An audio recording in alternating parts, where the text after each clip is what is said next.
and welcome to the Newshour Agenda. I'm Madhavdas G. A 33-second video of Prime Minister Modi participating in Ganesh Puja at Chief Justice of India, D.Y. Chandrachud's residence has triggered a massive political war. The opposition is using this private event to ascribe motive and question the integrity of Chief Justice Chandrachud. Uddhav Sena was the first to question the meeting, saying that it raises doubts in people's minds regarding the independence of the judiciary. Other India bloc leaders also jumped in and claimed that this sends an uncomfortable message. BJP on its part has taken umbrage to the opposition's criticism. They've slammed the politicization of Ganesh Puja by opposition parties and also reminded the Congress of Prime Minister Manmohan Singh's 2009 IFTAAR party, in which then Chief Justice of India, K.G. Balakrishnan, was also seen. Watch how the political face-off is unfolding over the Prime Minister's Ganesh Aarti at the Chief Justice of India's residence.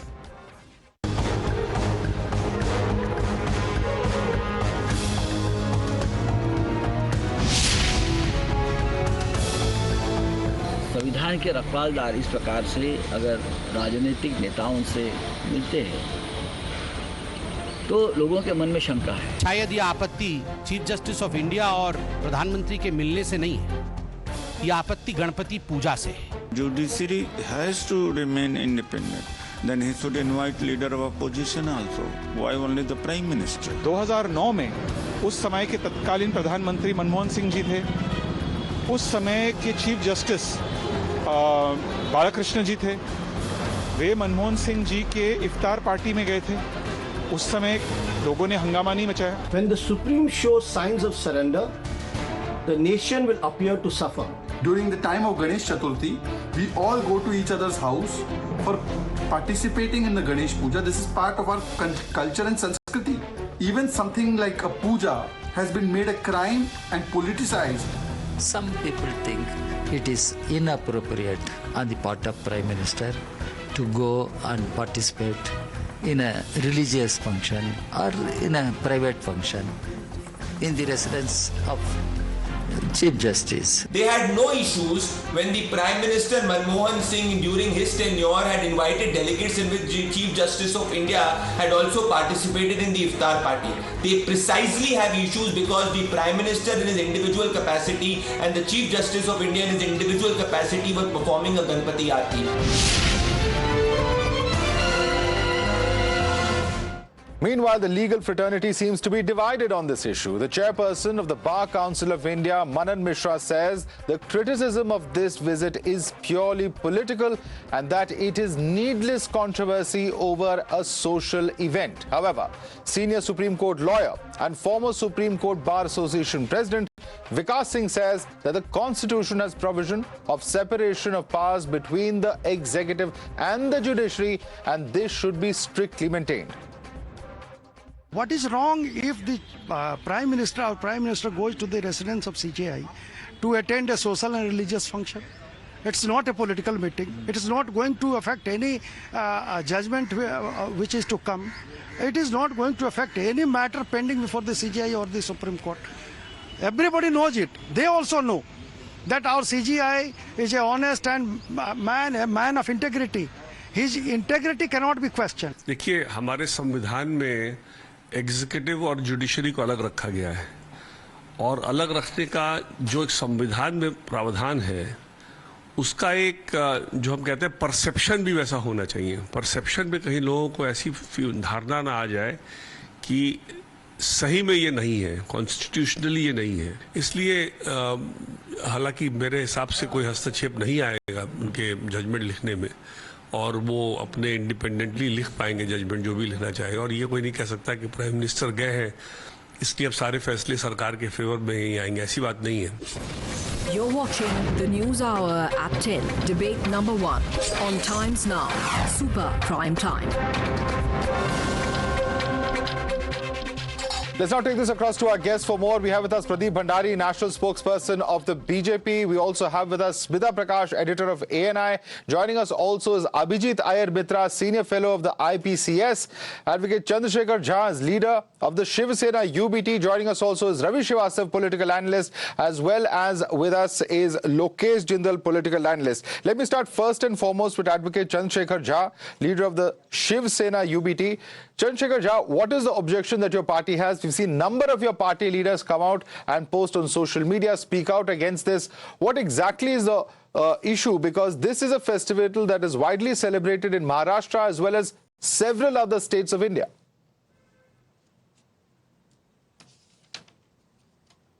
See, the issue is perfectly being raised by our party. It's in regard to the impartiality of the Chief Justice being sitting on the chair. And if you see, the Maharashtra elections are going to come, and there are various matters which are pending before the Honorable Chief Justice.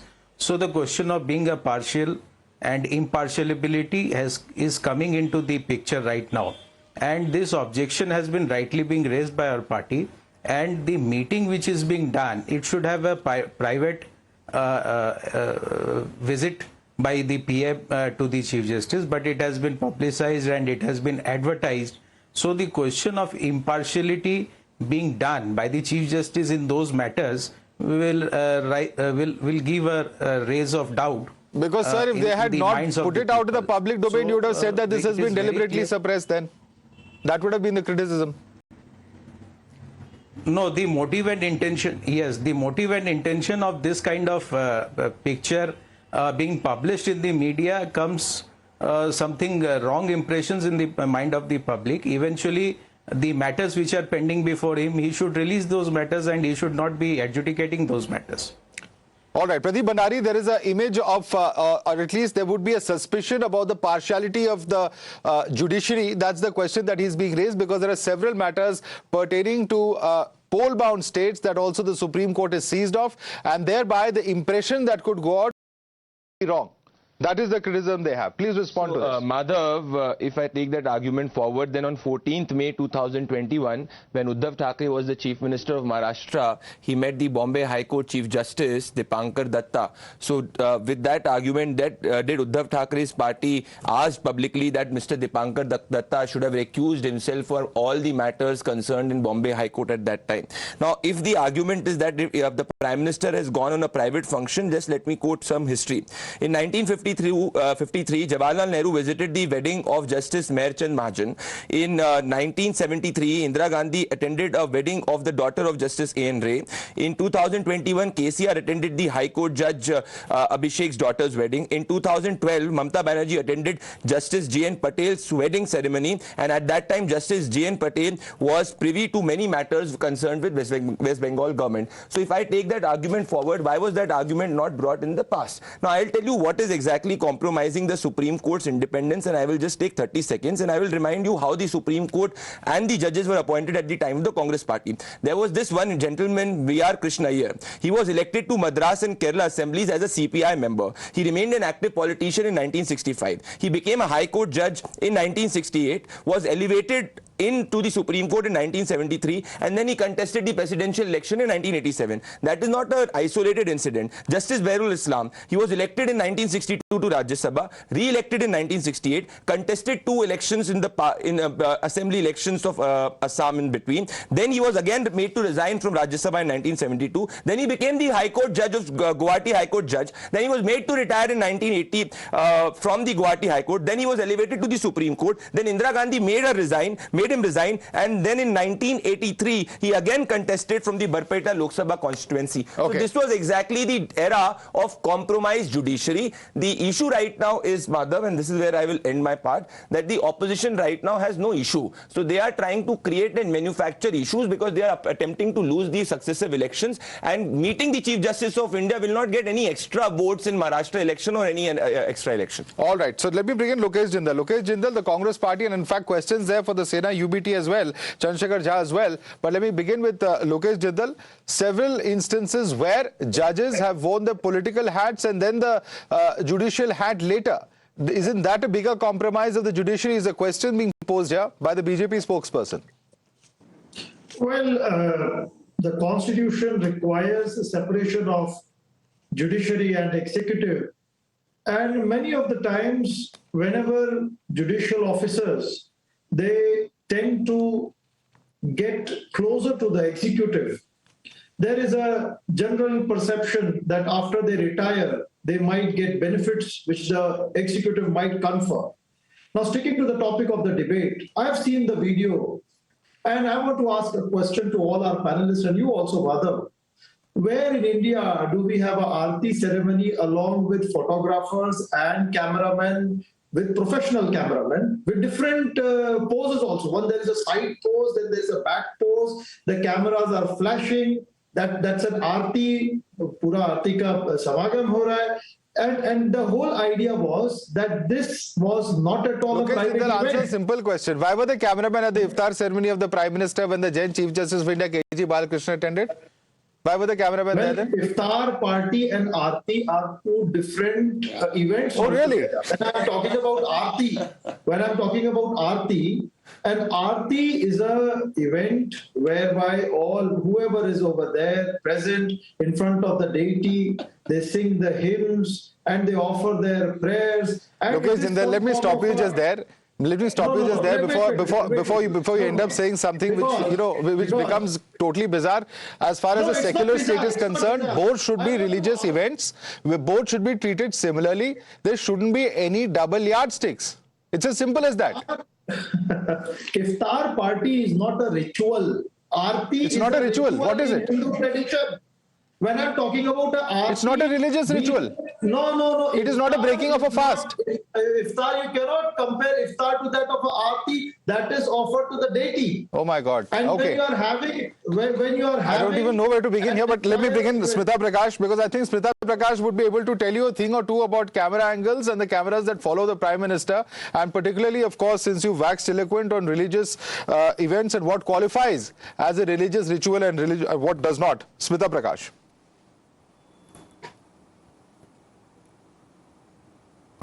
Thank you, Madhav.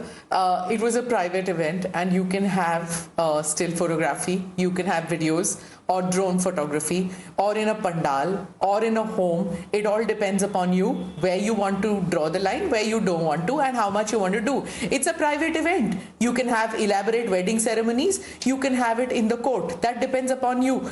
And the CJI invited the Prime Minister, so big deal. In the past, CJIs and other judges have attended iftars and Christmas gatherings by politicians, including those in the cabinet. How is that okay? And him hosting guests, that another thing was done, that why is the CJI calling just the Prime Minister and not the opposition members? How do you know he hasn't invited, and how do you know that some of them have gone or not gone? The fact is that it's a private event. Do you choose kisko bulaya, kisko nahi bulaya? That's not there. I mean, the questions which were raised were so bizarre. Why is the Prime Minister wearing a Maharashtrian attire? A former editor writes that. Why is the Prime Minister wearing a Maharashtrian attire? Is there assembly elections in mind?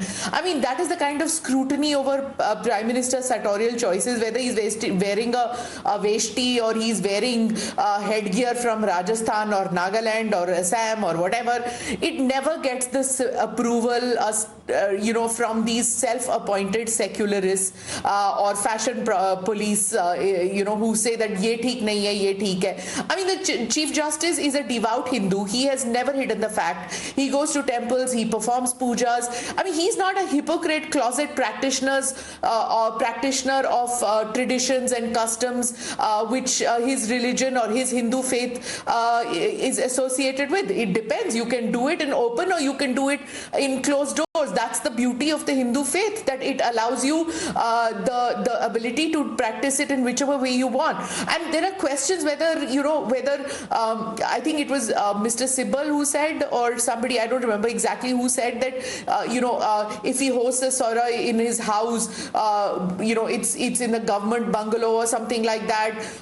Who's going to scrutinize? Suppose Mr. Sibal hosts a party tomorrow for Diwali. Are you going to say that no, it's in a government government bungalow. He's president of the Bar Association. As president of the Bar Association, he should invite journalists. He should invite right-wing leaning journalists, left-wing leaning journalists, because it is in a government thing. I mean, this is all you're just taking it to the extreme. Kuch hai nahi bolne ko. If the executive wanted to influence the judiciary, it would not be done in such an open manner. They would do it in a more insidious manner. Any government which is there, it's not done in this manner. All right, and let me bring in Ravi Srivastava on that note. Ravi Srivastava, it's of course a bizarre criticism. That is the statement of Smita Prakash. But we're talking about D.Y. Chandrachud, and his track record is very clear. He is a person who has given several dissenting judgments as far as the central government is concerned. To cite a few, Bhima Koregaon or even Sabrimala, what the centre said and what he ruled are totally in opposition. So who's going to sit in judgment, and why are we sitting in judgment, in fact, about our leaders and our judges of the judiciary? Aren't we casting aspersions on the judicial independence by doing so? I think I recall Mr. Kapil Sibbal's statement on this particular aspect. He said clearly that integrity of Justice Chandrachud is undoubtful, absolutely is clean. And yes, you said it in so many words. But what I want to say is that separation of powers defined in the Constitution says the judiciary and the executive should be at the arm's length. Now, yesterday's pictures from the 5 angles from 5 cameras clearly shows that now the judiciary has come within the arm's length. So that's my interpretation of this. Now, fact is that it is a mixed bag. Mr. Chandrachud's several decisions were not, not against the government. If I would recall clearly, that is Maharashtra Vidhan Sabha is the speaker's decision is given in sometimes in January 2024, and 9 months there is no progress on that, and the new election has already come. The CJI has never criticized the government in no uncertain terms on the Manipur. 18 months Manipur is burning. Prime Minister has no time to visit the Manipur. No, let's not bring in Manipur, please. No, one second, please. My request to you, Manipur is a very important issue, sir, but if you bring in Manipur into this debate, this will... No, one second, please. I'm requesting you, Ravi, because that's a very serious subject. We have debated Manipur. We will continue to debate Manipur and invite you to participate in future debates on Manipur as well. But please, let's stick to government and separation of powers and the judiciary for the moment. And I want to ask you a very pertinent question. You know that Justice Madan Lokur, and please listen to what I'm going to say, because it's very serious. And this is pertinent to the controversy that arose when the Chief Justice of India, at that point of time, Mr. Ranjan Gogoi, took Prime Minister Modi around the Supreme Court complex when he had gone there to attend, if I believe, a BIMSTEC summit. And at that point of time, when there was criticism, this is what Justice Madan Lokur said. And he has been a strident critic of many of the policies of this government in the past. He has said that, are you suggesting that I shouldn't see the face of the Prime Minister? There was nothing wrong in inviting the Prime Minister to a public function. It was perfectly fine to open the doors of the Supreme Court. Don't you think those comments were valid then and are valid even now? Just 2 quick things. One is, I want to clarify on the IFTAAR parties. The IFTAAR parties are a community event where opposition leaders are also invited and everybody joins in over there. Second thing, you quoted Ganesha is not a community event? It's a community event, but not in somebody's home. Sir, you are from Mumbai. People don't keep Ganesha at home. People do keep Ganesha at home. There are many people who keep it, but it's a private event. It's not a public event. Now, let me tell you on Justice Madan Lokur case. So who said this is a public event? Madhav, you should remember there was Justice S.H. Kapadia as well, who never attended any official function, never invited any political head to his home or to anywhere. He conducted with a impeccable integrity in the court. You have to quote him also as well. Now Justice Chandrachud has got less than 2 months to retire, so he might be looking for something like Justice Gogoi, and probably he is calling only Prime Minister to his residence. So a few moments ago, he says impeccable integrity, that's above board, and now you're saying he's fishing for a post-retirement job. All right, we've come full circle here, but all right, that's the concern being expressed by opposition parties, and I want to bring in Abhijit Iyer Mitra on that the questions of neutrality in terms of justice not only being done but seeing to be done is a question criticism, and one of the criticisms coming in from Arvind Sawant is that it is a signal, I'm quoting, it's a signal to all judicial institutions not to act against the Prime Minister or his party's actions even if they are unconstitutional or unlawful. Abhijit Ayar Mitra, your response. You know, Madhav, I haven't had this much fun listening to all these points of view since Jaspal Bhatti's blog show. Literally, when Lokesh started, I was genuinely reminded of Jaspal Bhatti's blog show. I don't know if you remember that. He was one of the great geniuses of Indian comedy. You know, all of this, mind you, they are not citing a single rule. Nobody can quote section, subsection of what it means. Everybody is interpreting, and according to Mr. Srivastava, every judge of India, every CJI of India has been crooked except Mr. Kapadia. That is his own standard right now. So basically, we saw this with Gogoi also. When Gogoi came out in that 4 or 6 judges sitting and taking out a silent demonstration, very brave judge, so great. You know, this is the future of India depends on this. When Gogoi passes a judgment against, passes a judgment in favor of Ram Temple, it suddenly becomes the end of democracy. When the same judge passes a thing for them, thank God, Supreme Court is the last institution left. Let us just look, mind you, not one rule, not one section, not one subsection has been quoted. And maybe the Congress can lead the charge by expelling Mr. Manmohan Singh from primary membership of the Congress party for having Justice Balakrishnan over. They should do that. They should lead by example, and then we will accept Modi was also wrong. But let me read out something that a so-called group editor of The Hindu has tweeted out. This is the level of lunacy we've descended to. 10 questions CJI of India, Chandrachud, should answer. Whose initiative was it to invite Narendra Modi, Chandrachud or PMO India? Were opposition leaders, including LOP, Rahul Gandhi invited? Why not? Now he wants Rahul Gandhi to be invited while contradicting his very first own question. Was Draupadi Murmu invited? If no, who decided against it? First question hai, arm's length maintain karo. Second and third question, why was Rahul Gandhi also not invited? Why was Draupadi Murmu not invited? 2 years of CJI and other politicians been in cordial touch. Did he ignore the separation of powers only because his term ends soon? He's imputing motive here to the CJI. Whose idea was it to project a private Hindu ritual as a photo op? BJP IT cell. Now, Pradeep has told you what UBT meeting the Chief Justice of the Bombay High Court. You've seen photos of Justice Balakrishnan in Manmohan Singh's house. What was that?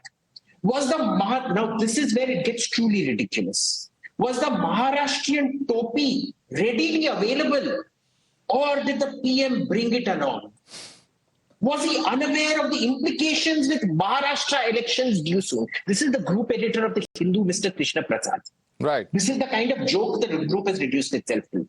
Can non-Hindu, this is where it gets dangerous. Okay. Can non-Hindu litigants really expect objective justice after this visible blow? All right.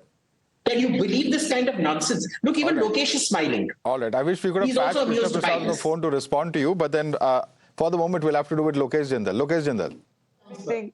Let me answer. Now, if you want to enjoy a better comedy, you should look at yourself again and replay it time and again. Because what you are doing over here is you are justifying something which is unjustifiable.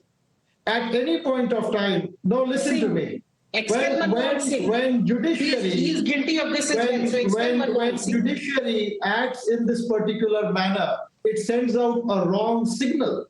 And when you're talking about subsections as well as all other forms of rules and laws, so let me tell you, the entire essence of polity is driven by ethical code of conduct. And within this ethical code of conduct, it's very important for any person who is an office bearer to uphold the dignity and sanctity of that office that he is holding. See, now you can see how you are laughing. Congress leader is Manmohan Singh had no dignity. And Sandeep Balakrishnan had no, and Mr. CJI Balakrishnan had no dignity. Headlines. Congress spokesman Manmohan Singh had no dignity. You cannot grow hair on your head by getting excited. you have to understand that whenever any office bearer, he takes the oath of the Constitution. He is bound by the ethos of the Constitution and act accordingly. Prime Minister was not invited at a public... But Lokesh, I think it's a fair question to ask why the same yardstick does not apply. If it applies for Ganesh festival, it applies to Iftar, which comes back to the same question. First of all, when I talk about the invitation, it was at his residence, whereby only one person was invited. He had not invited the entire... How do you know that? Leader of opposition. How do you know that? The entire executive legislature. That's what was marketed. So what was marketed in the social media was that only Prime Minister was invited. We did not have the entire ministry, entire legislature invited to his residence as a public event. It ended up into a very private ceremony which was marketed with a political motive. So, Madhav, let us be very clear. We cannot ignore certain important aspects which were projected in this event. Pradeep, respond to that. Respond to that. There's a huge difference between what happened as far as Manmohan Singh regime is concerned and this is concerned, because there was a particular projection of this and it was put out on social media deliberately to send out a message. That's a charge coming in from him. Please respond to him.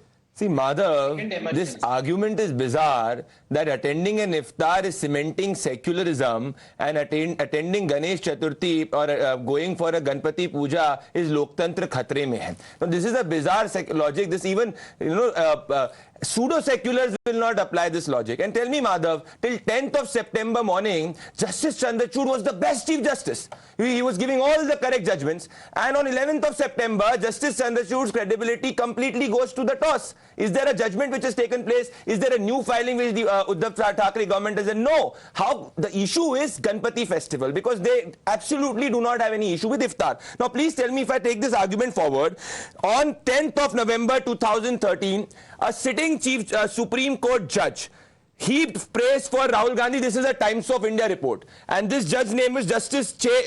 Chalmeshwar. So if that argument is extended, does it mean that every judgment given by the respected justice after 10th of November 2013 was a compromised judgment? What type of a logic is this, Madhav? And also, just 10 seconds, it is not necessary that it's always a private event. Recall what happened before independence when Bal Gangadhar Tilak at the Ganesh festival used to organize grand community events in order to further the spirit of nationalism. So it is not about private or public. My argument, Madhav, in 10 seconds I will end this. They always take this constitution in hand. Please tell me, how is it anti-constitutional to go to a Ganesh to a Ganesh Puja and not go to an fair enough. But the question that I will pose over here, and one must look at it in the context of what happened in 2018. You mentioned Justice Chalmeshwar. So in that light, we have seen the various statements that have been made in the press conference, and it is a fact that the allegation at that time against the then Chief Justice of India is that he was being influenced and assigning cases with a political bias.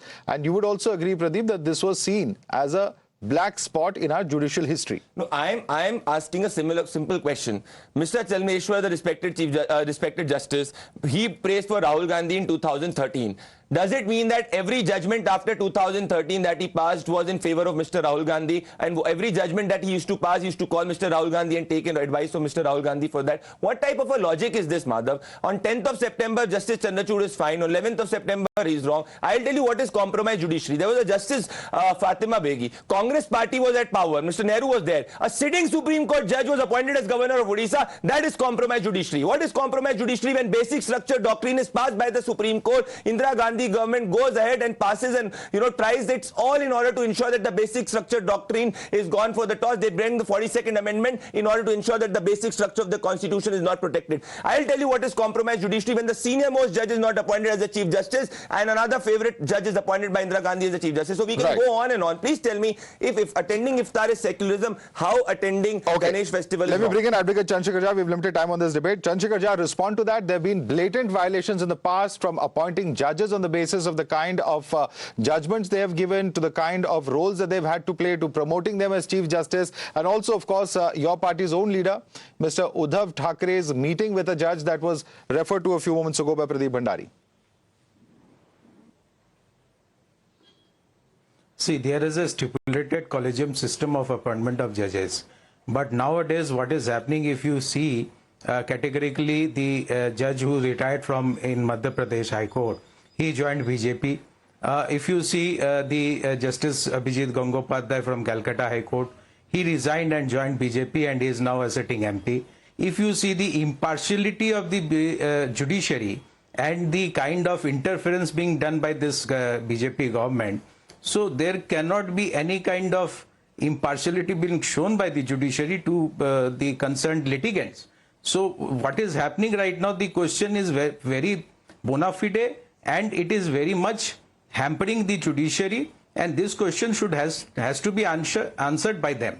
And very clearly the message has to go into the public that they are not in hand-to-hand with the government. Okay. Smita Prakash would like to take that. The examples that he cited of a number of judges who've contested on a political party's ticket, that of the BJP, he says that it is going to lead to questions about whether, when they were in their role as judges, whether they were in some way compromised. Is that a fair criticism? Now, this is this is a perception, right? You're talking there will be army generals who have joined. So just because it didn't happen in the past, they are not flouting rules after they are become citizens not of the bar. They can join any political party they want. If they choose to join the BJP, that is completely their choice. They're not breaking any rules. It's the perception that I get. Somebody mentioned about the constitution. Let me just bring this part, because this whole talk about, you know, public or private gathering and all, as per the articles of the constitution, it's prohibited to use taxpayers' money to promote religion. Now, I wonder whether the iftar parties which were held in 7 RCR, now 7 RCR is the Prime Minister's residence, it's the official residence. Any function, event which is held out there in that place, is it a public event, private event? Is it taxpayers' money not involved in that? What about, you know, I just want to know whether it ticks the box for these pseudo-seculars. What about state funds used for Hajj pilgrimage or state funds used to scatter flowers over Kavadiyas? Is that not using state funds? Is that not violation of the constitution? Nobody will raise about that, right? It is prohibited to impart religious instructions as per the constitution. Wo sab kar sakte ho aap. So that is all okay. But one Aarti in a Ganesh Puja, that is not okay. So this much of outrage over a small thing is really, you know, unwarranted. All right, we'll have to leave it there. In fact, for the moment, I'd like to thank all our panelists for joining us. In fact, Advocate Chandrachud, Smita Prakash, as well as Ravi Srivastava and Lokesh Jindal. I'd like to thank you, Pradeep Bhandari and Abhijit Iyer Mitra. Stay with us for debate number 2.